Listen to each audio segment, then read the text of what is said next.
Well, good morning, everyone. And I'm on my way to church. I'm starting to see a trend now among Generation Z people, especially among the men and the boys. I guess after years and years of men and boys getting tired of hearing in school how they are the problem, how they should hate themselves, hate their country, their so-called toxic masculinity, as they have tried to guilt men and stuff and make them be more feminine and be more submissive to a woman, as they get told they are the problem in society, even though men have built the world. That's a fact. In fact, we made it so good that women have it easier than ever. All right, being a housewife, which is a huge job, not according to feminists, a huge job, is a lot easier than it was 100 years ago. Or 50 years ago. Or even 30 years ago.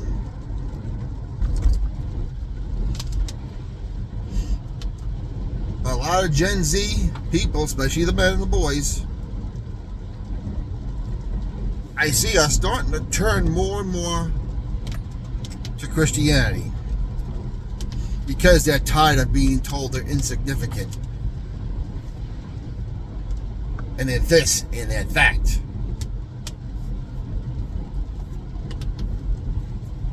They are coming to Christ,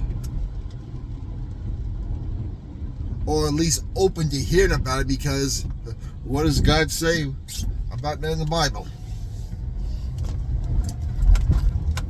It gives them a big sense of purpose, which is what we're born and wired to be. We're born to be leaders. We're born to do this.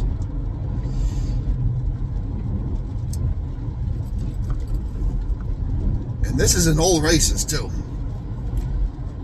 where the gap is more than anything is between men and women, because the school system, let's face it, it's been very feministic.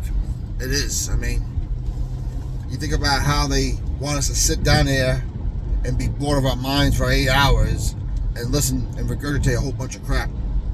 Men are not designed to be like that. Men are designed to go out there and burn energy, play fight, beat each other up, compete, fight, and shake hands and make up. So to have a man sit in the classroom and just take notes all day in a one-size-fits-all thing doesn't really favor us. Now, yes, I know there will always be exceptions to the rules. There's always exceptions to every rule. But for the most part, the school system, I think, favors the woman. Favors the woman more. I can't say it favors it, because they do a lot of damage to women also, and young girls.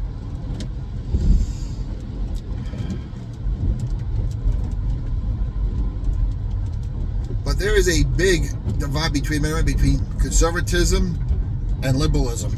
Women are very more liberal because liberalism has given women these freedoms. And these freedoms which has really caused them to destroy themselves. Mentally, physically, psychologically, spiritually. They've taken them out of their natural role and made them something they would not decide to be into, which is why a lot of women are unhappy now. You heard a woman's never happy? Well, when you take out of a natural role and you take God out of her life, it just becomes a lot worse and worse.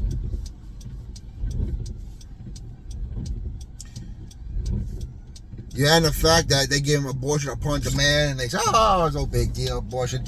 What they never tell you about, or show you in a documentary,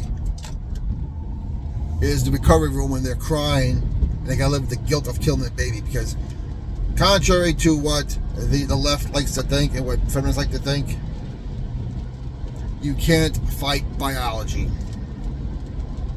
You can't fight God's design. It will always blow up in your face. You fight biology, and the results are generally disastrous. I mean, they may try to put up a facade or die on that hill because, you know what, the school system told them to be this way. They put their ego into it. And when you take a young woman who's got these outrageous loans on these, some degrees which are pretty good and a lot of them some of them are pretty useless. They invest their ego into it because they owe so much and they gotta work their ass off to pay something back.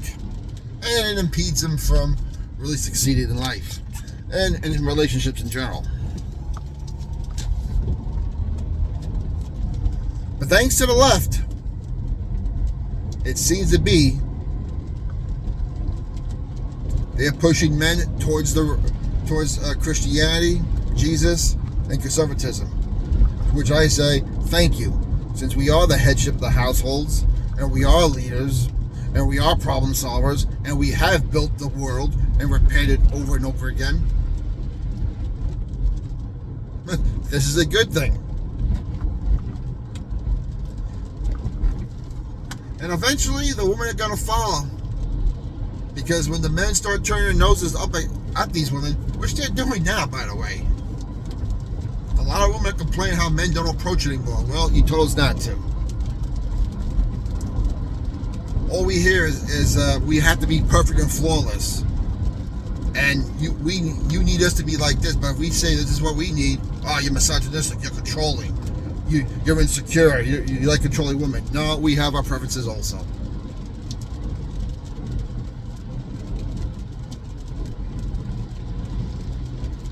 And eventually, when the men stop entertaining leftism, wokeism, the LGBT crap, and the secularism and the feminists, the women are going to begin to realize we have a problem here. No one wants to look at us. No one wants to even catcall us anymore. They're all telling us they're not worth your time. And for the people in the Gen Z area, you're right. I mean, I know it's frustrating. You men want relationships, but what's out there for you, unlike what Tommy Lauren says, it's not very promising. And this is even inside the church. I'm sorry, but the divorce rate in the church is over 50%. Feminism has infiltrated the church.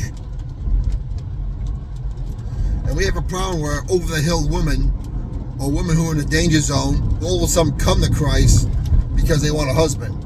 And they're hoping to do something they call, they're not calling the marriage trap, where they put this facade up and then once they get what they want, they go back to they shift back to the feminist gears.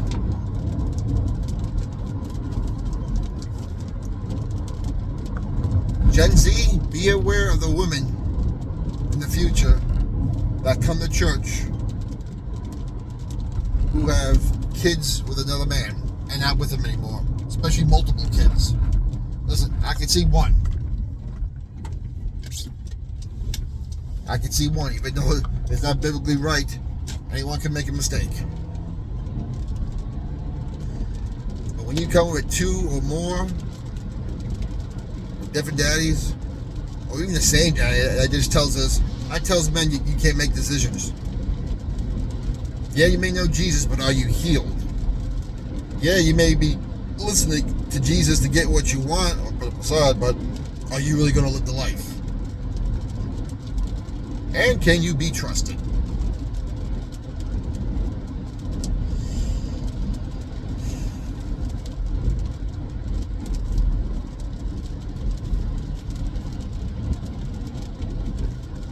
And let's face it, you'll see thousands upon thousands of videos on YouTube and TikTok saying, they told me this is what I'm supposed to do.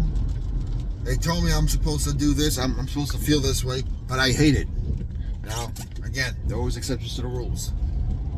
Some learn earlier that this really sucks and they don't want no part of it. Some invest their education, their ego in their education, and they go further and further, and usually they get a little older and they look around an empty house and they don't have anything. Biology, once again, begins to kick in.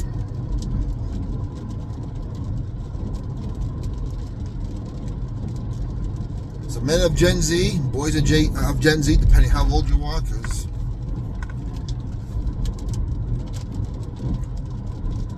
If you are coming to the path of Christ, continue. Surround yourself with other good men. Not so much good as they'll just put up a facade and be nice to you. Someone that will take you under their wing and mentor you, or give you advice. But you need to read the Word of God so you can know and discern the advice you're getting is correct. Because yes, you have a lot of men out there who are hurting. You have a lot of men out there in the church who are also hurting. But there's some men who can give it good advice and take their hurt and use it to help themselves and others and make a comeback. And then there's other people that just use it to tear themselves down, tear men down, tear women down, tear everything down, and they want to live in a pity party. Just because people in the church does not mean they're perfect.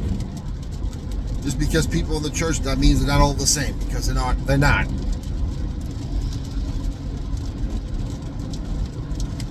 But men and boys of Gen Z, if you're on this path, right now the way things are, the way the society and the school system is up against you, you have a hard path. But you can win it. You can do well.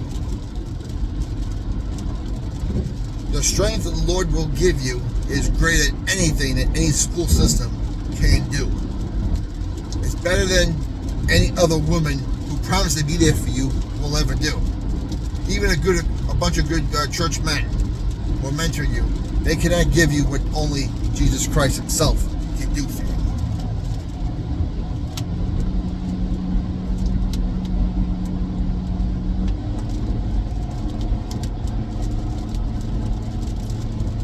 And man, as I said, the more money and successful one becomes, the harder they are to deal with. And that's just a fact.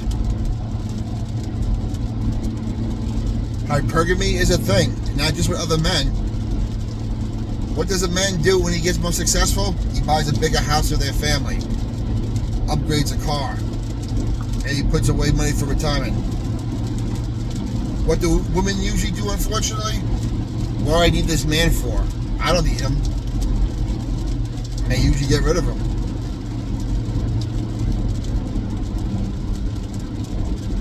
And then they find out later they were better off with their husband, because they realize that the men they're now chasing after either don't want them or they get smelled through their BS. Yeah, you had a good guy and you left him because you thought you could do better. What did you do wrong? That's the thing that ladies don't think about. If they think they're going to go out there and find someone better, the chances are they're looking for a man who was dumped by their wife for the same reason why you dumped yours, and they're going to smell through your crap, and they're not going to tolerate it, and they're going to walk away a lot faster. Gen Z, I know social media can be tough, but you know what? Social media can also tell you what goes on in their minds. Use it to your advantage. Learn the patterns. And no matter what, be strong in Jesus Christ.